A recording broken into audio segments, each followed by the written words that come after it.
Revolução na América Latina nos anos 1980. Estratégia e táticas. Eu devo começar falando esta noite sobre o processo revolucionário da América Latina. Começarei afirmando que esse processo faz parte do processo revolucionário socialista mundial.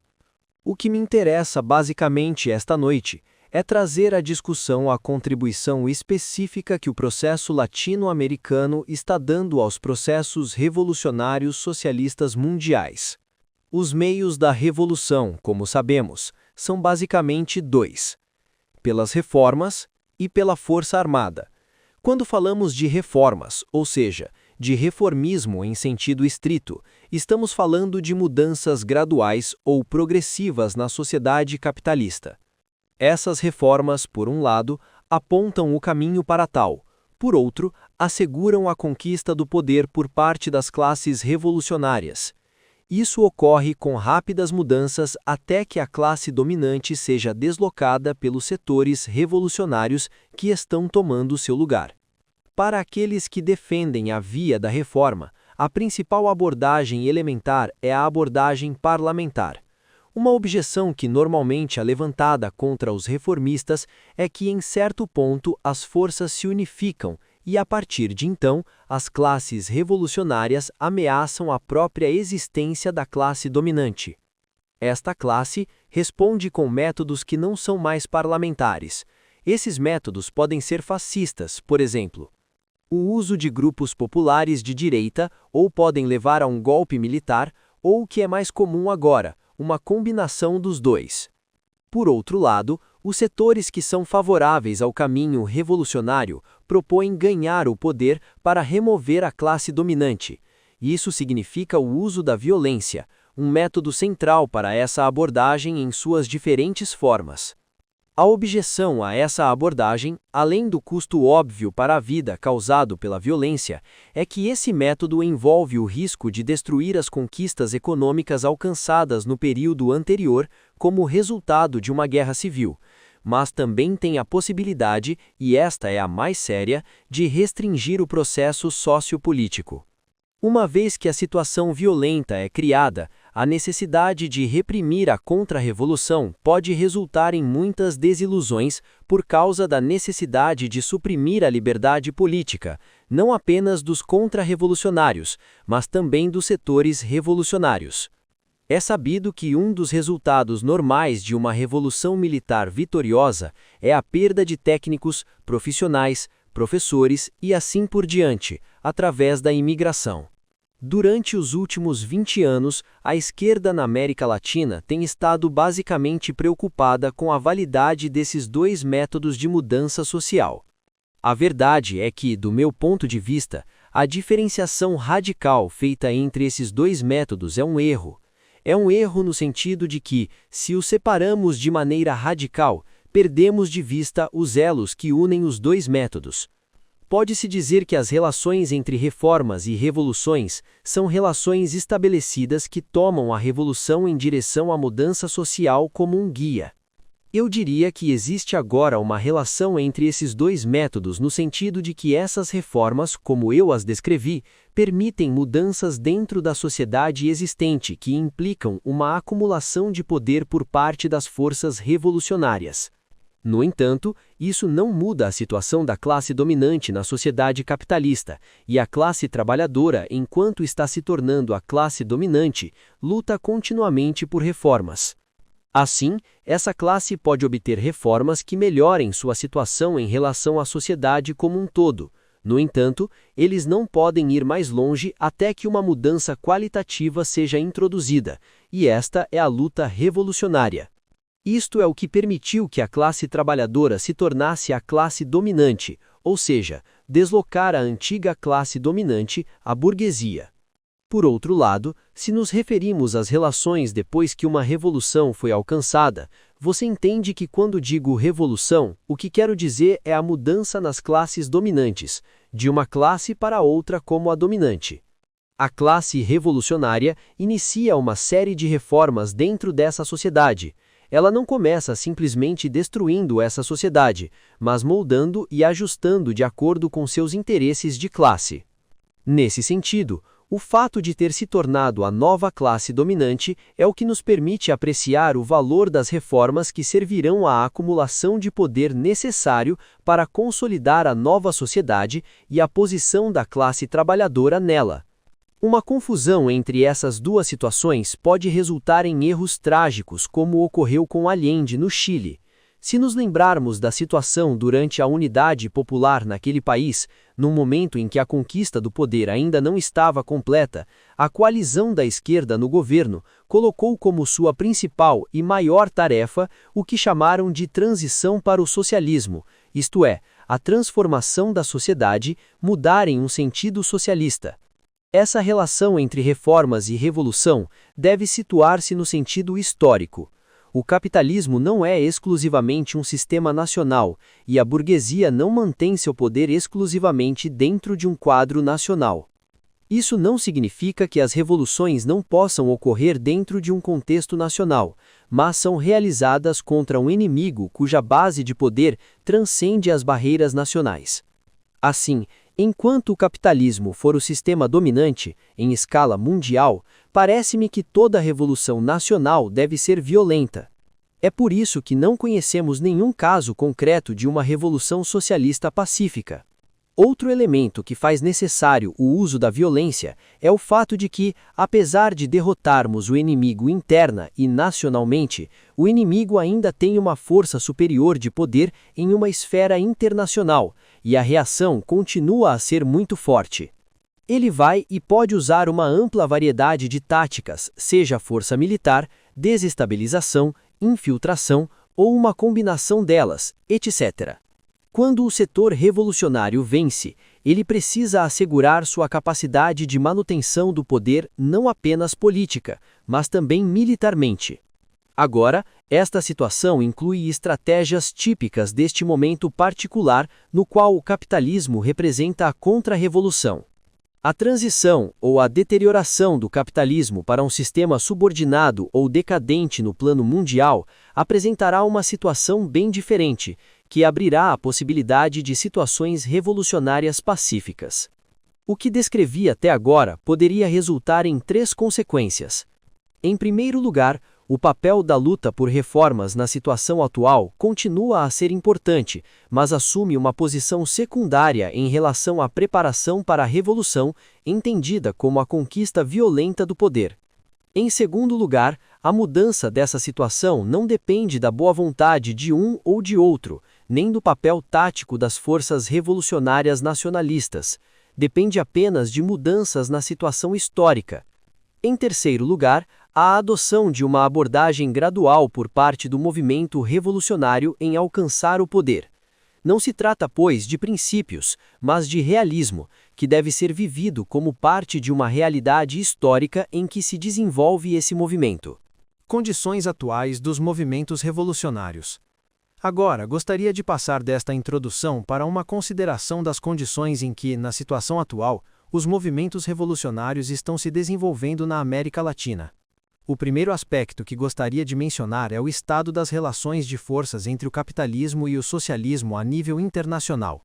Comecemos por mencionar o fortalecimento do mundo socialista que, por um lado, alcançou um certo equilíbrio militar.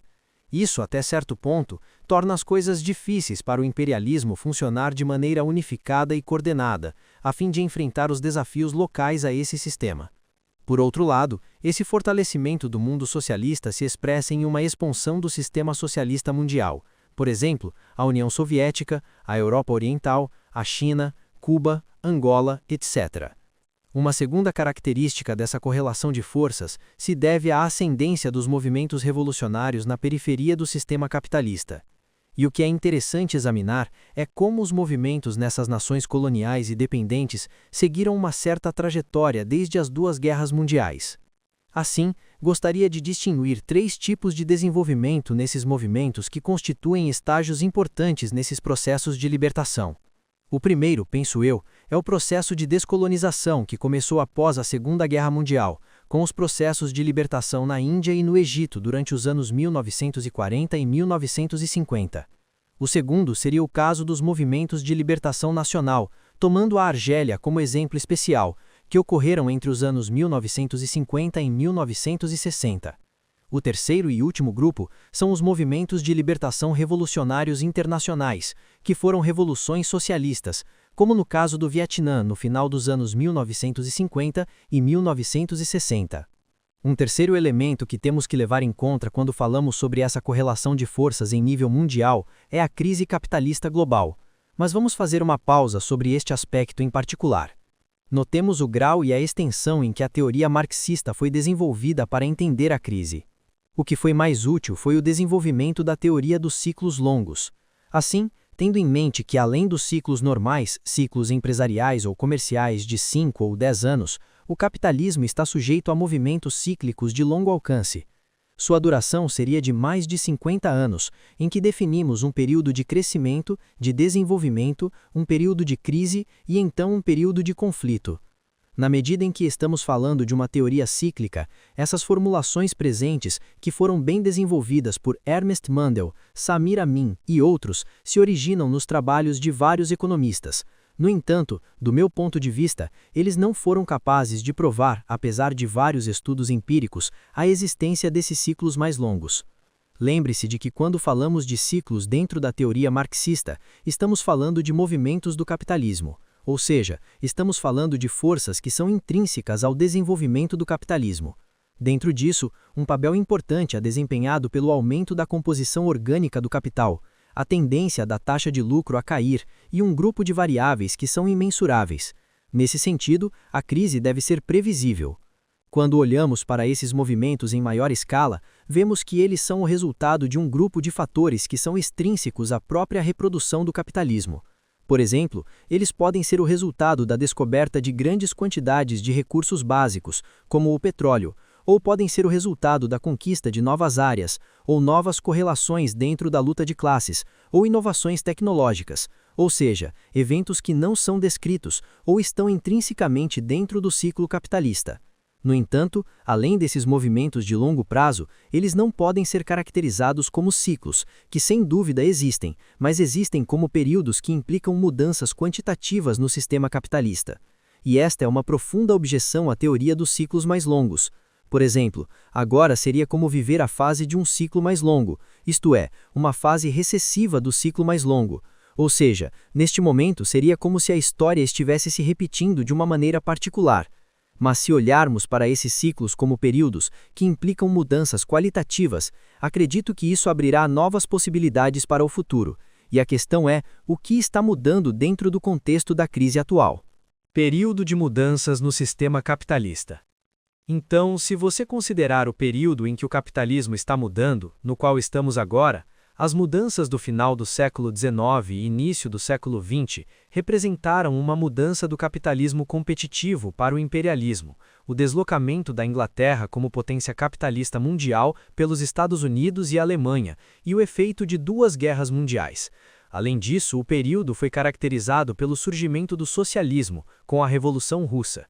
Da mesma forma, durante os anos 40 e 50, notamos outra mudança, outro período importante com o crescimento do capitalismo norte-americano, no nível multinacional e o início do fortalecimento do mundo socialista, o qual já mencionei, além da expansão das revoluções socialistas.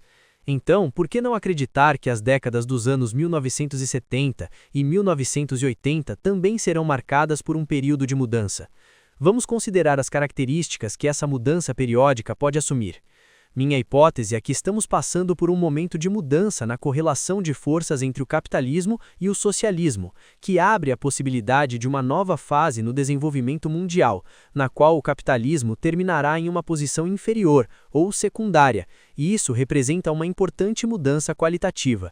Dentro desse processo ou mudança, haverá um papel importante a ser desempenhado pelos movimentos revolucionários na América Latina do ponto de vista mundial, e a partir disso devemos tirar certas conclusões.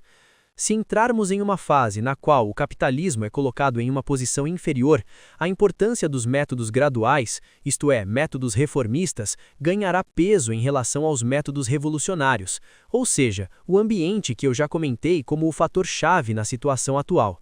E por que isso? Porque no estágio atual não podemos pretender o desaparecimento ou a eliminação do imperialismo. Mas não há nada que nos impeça de afirmar que o imperialismo pode retornar à mesma posição, isto é, poderia voltar à mesma posição que tinha nos anos 1950 e 1960. É precisamente por acreditar que isso pode acontecer que Reagan parece ser tão profundamente reacionário, porque ele gostaria de voltar atrás, em vez de seguir em frente. Um imperialismo decadente, um imperialismo que não é mais dominante, teria que chegar a algum acordo, teria que encontrar alguma maneira de assimilar a ascendência dos movimentos revolucionários no mundo. Assim, pergunto-me se as políticas da social-democracia internacional e, em geral, da política europeia não são uma prevenção, uma antecipação daquilo que eventualmente veríamos como a situação normal para o imperialismo em seu conjunto dentro de alguns anos. Estou pensando na política europeia em relação à União Soviética e ao mundo socialista, e na existência da política de Destence, mais a crescente cooperação econômica que pode ser ilustrada em muitos acordos comerciais. Além disso, devemos ter em conta a atitude europeia em relação ao terceiro mundo. Estes são os fatores que demonstram a diferença entre a política europeia e a política dos Estados Unidos em relação à questão centro-americana. Possibilidades para o socialismo hoje. O trecho acima descreve a situação mundial. Agora eu gostaria de colocar certos problemas e ver como eles estão sendo resolvidos. Em outras palavras, eu quero discutir o socialismo hoje. Quando pensamos em economias socialistas, o principal fator que consideramos é o desenvolvimento das forças produtivas. Isto é o que distingue o socialismo moderno das antigas ideologias e teorias coletivistas. Em outras palavras, o desenvolvimento das forças produtivas, isto é, o desenvolvimento econômico em geral. Uma das bases fundamentais para alcançar os principais objetivos do socialismo é atender às necessidades, as principais necessidades ou as necessidades básicas do povo. Mas outro elemento importante é garantir essa mudança na correlação de forças mundial, que já mencionei. No entanto, esse desenvolvimento das forças produtivas ocorre dentro dos limites do mercado mundial, no qual o capitalismo é e continuará a ser importante, mesmo que esteja deslizando para o segundo plano na escala mundial. Isso significa que o processo socialista deve ser fundado em grande parte sobre a dinâmica do capitalismo, se estamos falando de comércio ou o movimento geral do capitalismo como tal, das realizações em tecnologia, etc. Fechar os olhos para isso significaria fazer alguns desvios ultra-esquerdistas, o que provou ser muito perigoso. Temos o exemplo histórico, o fracasso da Revolução Cultural Chinesa e, pior do que isso, o Kampucheia de Pol Pot. Por outro lado, abrir-se demais poderia levar a desvios de direita, dos quais o mais trágico é a Polônia. Assim, podemos tirar várias conclusões. O socialismo deve prosseguir seu desenvolvimento tendo em conta o capital e o desenvolvimento tecnológico dos países capitalistas. Lenin entendeu isso perfeitamente nos anos 20. Ele propôs a política de concessões, que significava fazer uma concessão ao capital estrangeiro para o desenvolvimento de atividades internas dentro da União Soviética, sob certas normas estabelecidas pelo Estado soviético. E esta é a política que continua a ser aplicada no mundo socialista, como no caso que provocou tal escândalo há alguns anos, mas que deve se tornar bastante normal para o mundo socialista, isto é, o investimento da Fiat na União Soviética. Insisto em que, na medida em que o desenvolvimento das forças produtivas continua a ser um objetivo central do socialismo, esta política continuará a ser válida.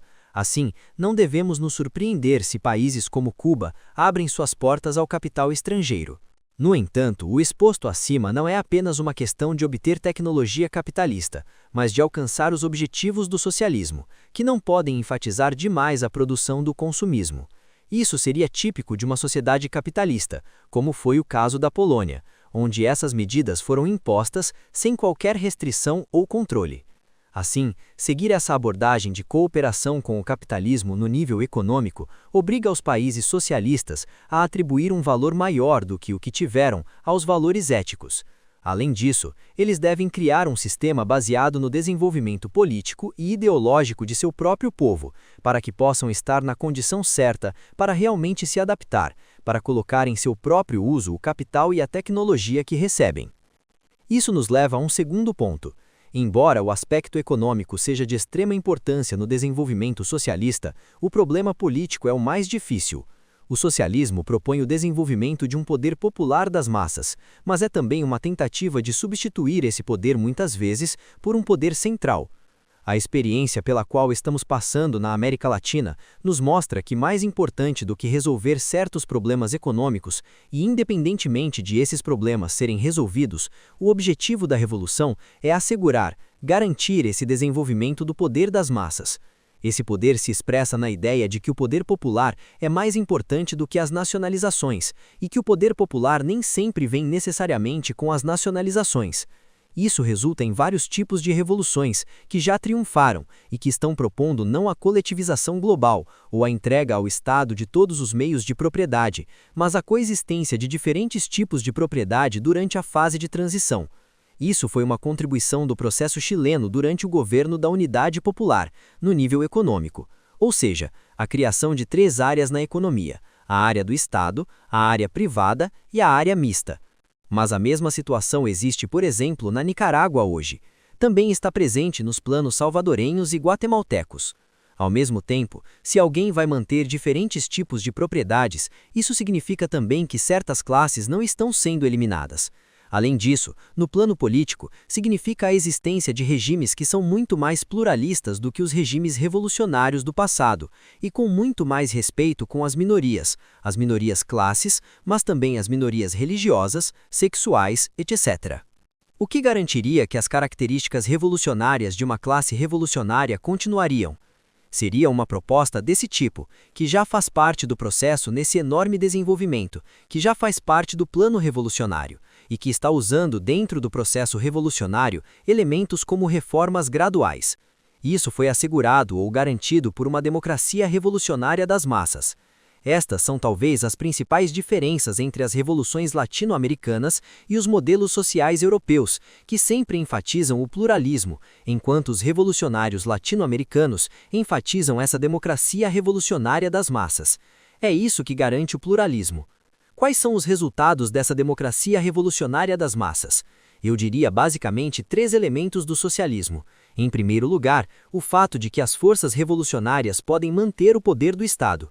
Para fazer isso, eles controlam o que é básico para o aparelho de Estado, a capacidade de poder.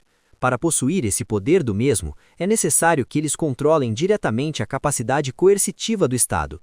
Portanto, as Forças Armadas e as forças de segurança devem ser revolucionárias. Um segundo elemento é que, assegurado este Estado revolucionário, ele desenvolve plenamente os órgãos do poder popular. Esta foi outra contribuição importante do processo chileno, que, no entanto, nunca foi totalmente desenvolvido no Chile, precisamente porque não foram garantidos ou protegidos pelas Forças Armadas. Portanto, não foram apenas controlados e contidos dentro da unidade popular, mas também destruídos quando as Forças Armadas atacaram. Por fim, um terceiro elemento dessa democracia revolucionária das massas é que as diferentes forças políticas sociais são integradas em uma frente política nacional, na qual as outras classes, incluindo a classe dominante anterior, participam. Neste conjunto de alianças se desenvolve a Frente de Libertação Nacional. Hoje, isso está expresso em geral na participação das forças democráticas socialistas, isto é, da social-democracia internacional, dentro destas frentes amplas. Amanhã, poderemos pensar em uma gama mais ampla de participação nesses países. Alianças de poder e de classe. Gostaria de salientar que algumas consequências e problemas também derivam deste esquema. Uma consequência clara quando se tenta assumir diretamente o poder do Estado é que não há outra maneira de fazê-lo, nas atuais circunstâncias históricas, do que conquistar esse Estado, e conquistá-lo precisamente pela força das armas. Isso significa revolução e luta armada. Assim, a revolução se torna a questão central na luta revolucionária na América Latina. Por outro lado, as relações entre as forças revolucionárias e as outras forças assumiram uma nova estrutura na América Latina. Por exemplo, devemos lembrar que durante a Revolução Soviética, o poder permaneceu concentrado exclusivamente no Partido Comunista Russo. As tentativas feitas para criar uma aliança com uma parte do Partido Socialista Revolucionário acabaram na absorção desse pequeno grupo pelo Partido Comunista. Esta é uma característica do processo russo. Mais tarde, isso foi apresentado pelo stalinismo como a característica geral dos processos revolucionários, portanto, impondo a tese de um partido único que não foi desenvolvido nem por Marx, nem por Engels, mas que, no entanto, foi imposto historicamente por um longo período de tempo. O caso da Revolução Cubana foi um processo diferente.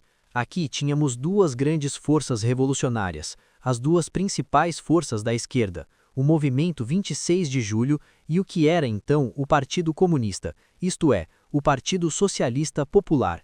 Ambos os partidos políticos foram fundidos em um único partido após a Revolução, que foi aceito pelo movimento revolucionário, mas não incluiu a participação de outras forças. No entanto, é diferente do processo soviético. Um único partido não liderou a revolução. O Partido Único foi o resultado da fusão dos dois partidos que lideraram. Mas observemos agora outras situações revolucionárias. No caso da Nicarágua, El Salvador e Guatemala, encontramos dois níveis de convergência social. Há a unidade dos revolucionários e há a unidade da Frente Democrática com outras forças. No caso da Nicarágua, essa unidade revolucionária foi proposta dentro do mesmo movimento, a Frente Sandinista, que na época estava dividida em três tendências. Isso foi o que tornou possível reunir a Frente Sandinista de Libertação Nacional mais tarde. No caso de El Salvador e Guatemala, o processo de unificação da esquerda é o resultado de diferentes organizações com origens bastante diferentes.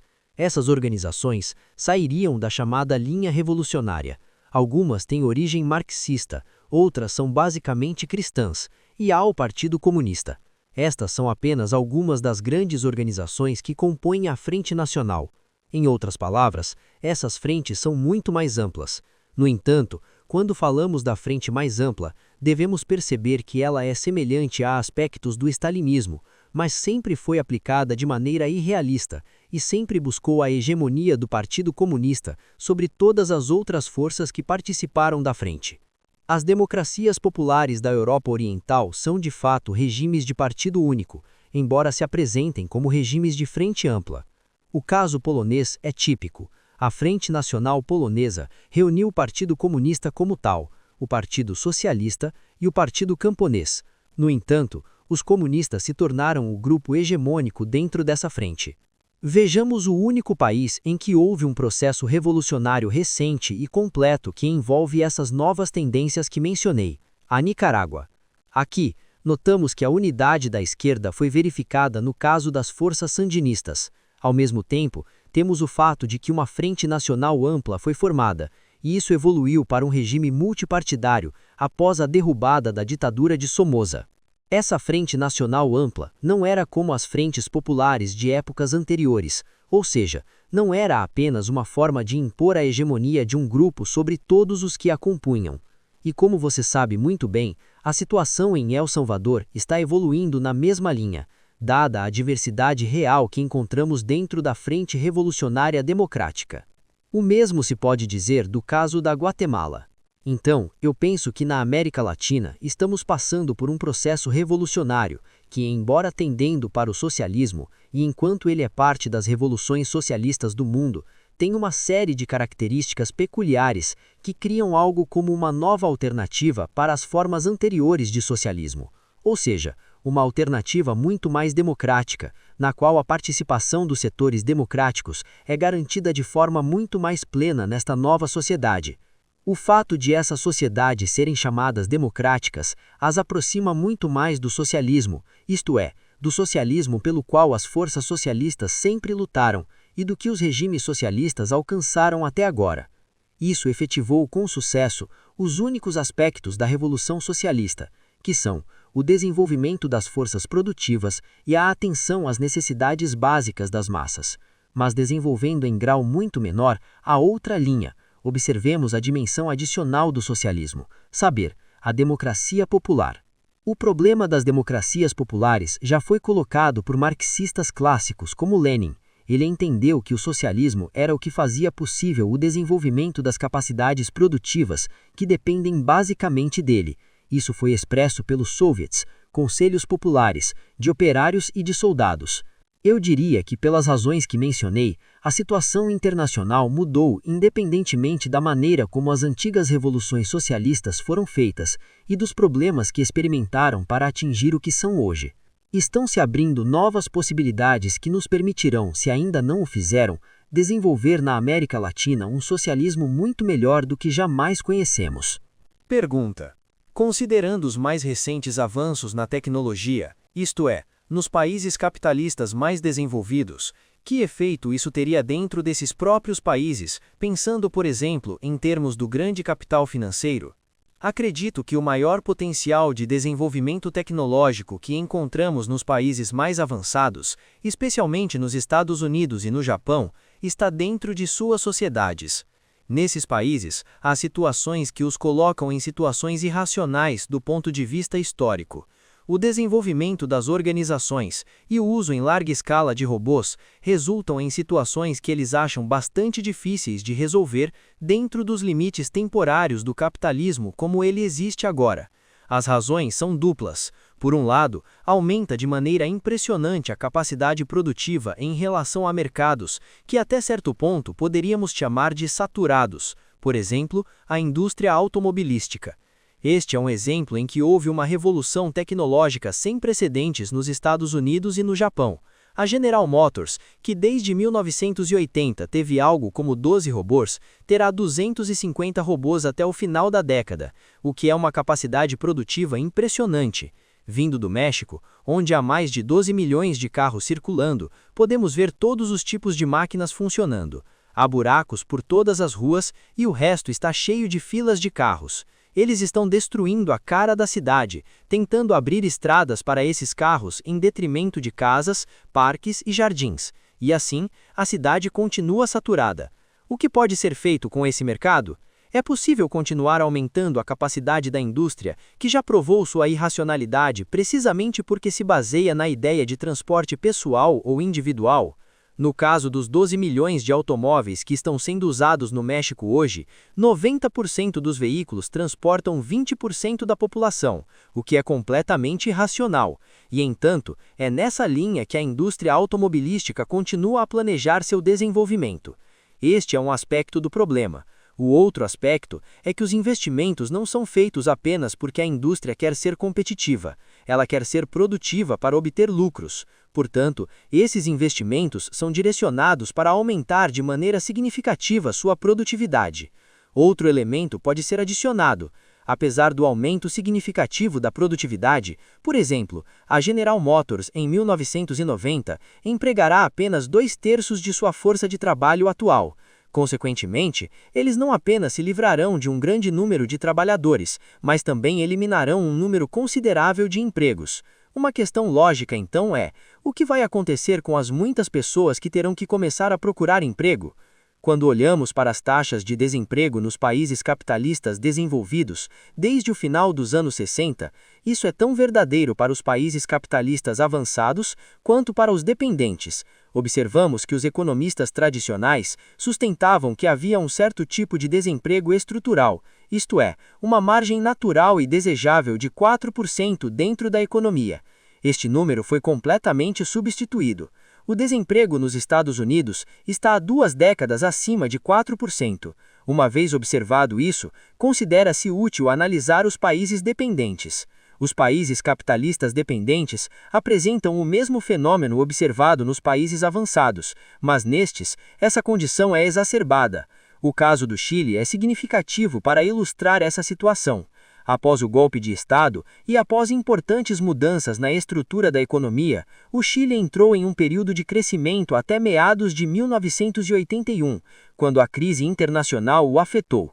Durante este processo de crescimento, que atingiu 8 ou 9% ao ano, a taxa de desemprego oficial, que é sempre inferior ao desemprego real, oscilou entre 12% e 15%. Este número foi muito maior do que as taxas históricas de desemprego e aquelas antes do golpe militar. Este último mostra que, mesmo durante um período de crescimento econômico, em ambos os países capitalistas avançados ou dependentes, o desemprego permaneceu.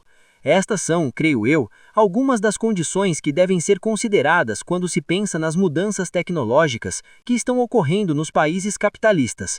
Não vejo a ligação direta com o capital financeiro, exceto na medida em que falamos de um aumento da capacidade produtiva em relação a mercados relativamente saturados, que não podem deixar de exacerbar os efeitos da concorrência. Pergunta. Gostaria de fazer a seguinte pergunta ao professor Marini.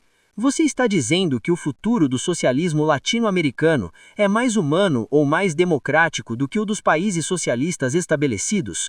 Mas eu gostaria que você comentasse sobre o fato de que os países socialistas atuais, ou novos, e emergentes, podem contar com a assistência econômica e militar desses países socialistas estabelecidos.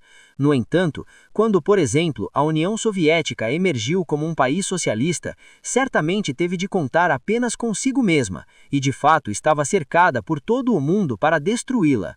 Consequentemente, eles tiveram que concentrar seu desenvolvimento econômico, talvez ao preço da sociodemocracia. Eu não poderia concordar mais com você. O fato de que as revoluções socialistas ocorreram em países como a União Soviética foi um fator-chave na criação de melhores condições para o socialismo.